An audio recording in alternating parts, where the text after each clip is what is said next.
eagle can stay aloft for hours using thermals or columns of warm rising air. Once the eagle finds the thermal, it circles around and it glides to the next thermal, and the process is repeated with what appears to be no assistance, no help, but we now know better. All of us in here at one time or another have looked toward the sky and seen our Canadian geese flying in their V formation. And during this flight, the birds carefully position their wingtips in order to catch the preceding bird's updraft, thereby saving energy during this flight. And in doing so, these Canadian geese can double their flight times. In our lives as humans, there are times when it appears that we have this natural ability to soar like the eagle.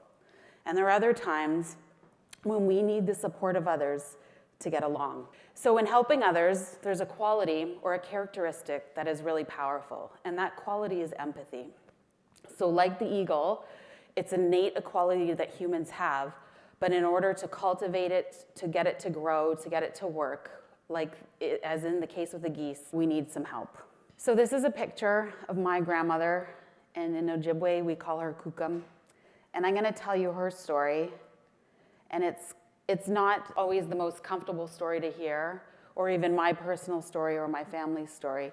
So please, if you feel uncomfortable, realize that I feel like it's a story that has to be told in order so that we can all work on our empathy muscle in order to understand. So my grandmother was raised in Northern Ontario, but when she was 6 years old, she was taken from her family and she was put in residential school.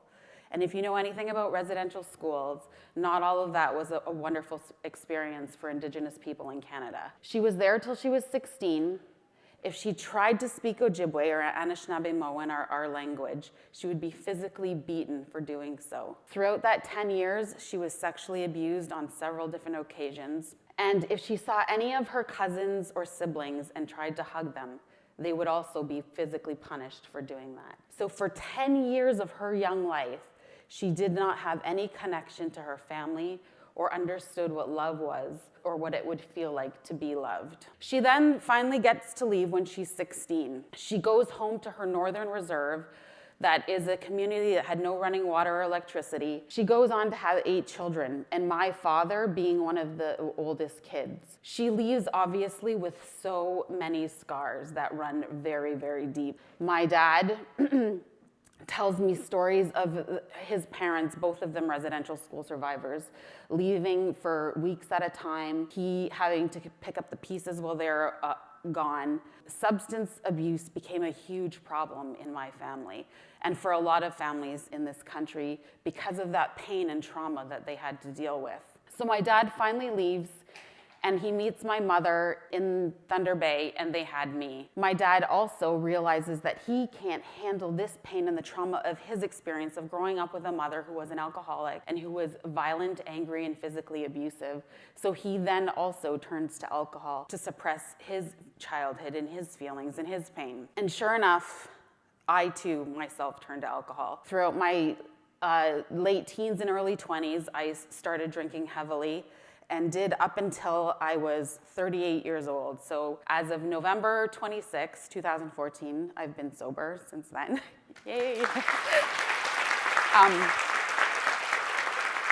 But I realize now that my alcoholism ultimately stems from residential school and all of the pain that came with that, the abandonment of my father, having no connection to my Indigenous heritage or my family.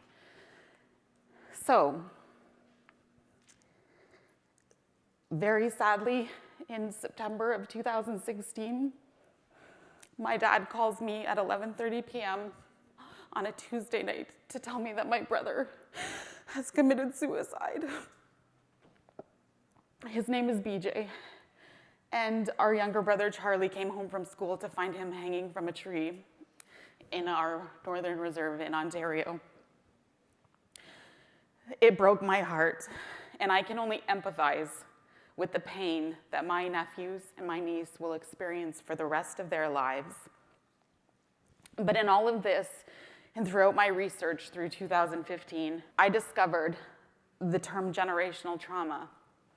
That is when one generation, my grandparents, are faced with a situation that they are not equipped to deal with, the residential school. They then pass that on to the next generation, my father, and it ultimately was passed on to me and my brother and all of my other siblings. We all struggled with substance abuse. So I decided, after reading the Truth and Reconciliations Commission's, the final report, and that was a study that was mandated by our Canadian government, and it was a 6-year process where they interviewed survivors of residential school, people that worked at the schools, and Indigenous communities and the Canadian government connected, and they did a study on the effects that this has had on First Nations, Métis, and Inuit people across the country, and what they would do now. So there's 94 calls to action throughout that final report, and one was the education of First Nations people. I decided I needed to do something. I always knew in my heart that I wanted to help my community in some shape or form,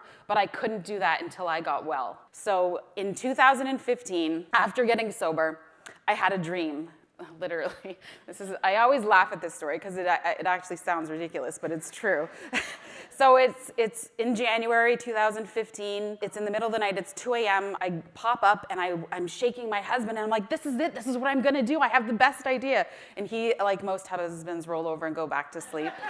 And I said, I'm gonna make lip gloss.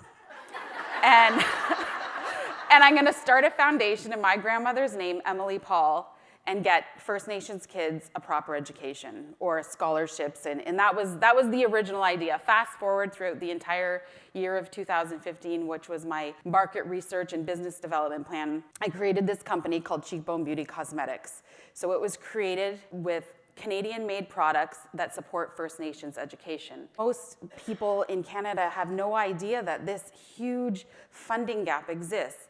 It's a 30 to 50% funding gap per student, and in some cases, that can mean up to $14,000 less. And there is absolutely no reason for it. It is completely unfair, and it is a huge social injustice that is existing to this day. So I tell a lot of people that I'm literally using lipstick as a platform to talk about this. It's gotten me in front of a lot of audience of non-Indigenous people where I get to tell this story and talk about that call to action from the Truth and Reconciliation report and how we can tap into our empathy and use that to make better decisions for all Canadians. So aside from the 10% profits that we donate, the donations, I've been able to do so much more. And that's not only doing workshops with Indigenous youth across the country. I've been able to speak to audiences and get involved in so many other ways of supporting Indigenous kids. Our local school board, actually, the Niagara District School Board, matched our donation for 2017 because of the work that I do with them and their Indigenous youth. So that was pretty powerful. To see where this can go is amazing. I want this to be a global brand, and I'm grateful that on Monday morning I have my first meeting with Sephora, and they're a global company, so that's amazing. And I'm grateful that I've had the experience to say actually now that I'm a recovered alcoholic. Early on in my sobriety, I literally felt like a rock star because I'm like, I cannot believe I'm doing this. When you know someone or if you've seen someone battle with alcoholism, that is extremely a hard situation to deal with. But before my brother died, I had told him about my plans to build this company. And he said to me, Jen, our youth need hope and they need help. And what you're doing is going to be great. And I hope he was right. Miigwech. Thank you.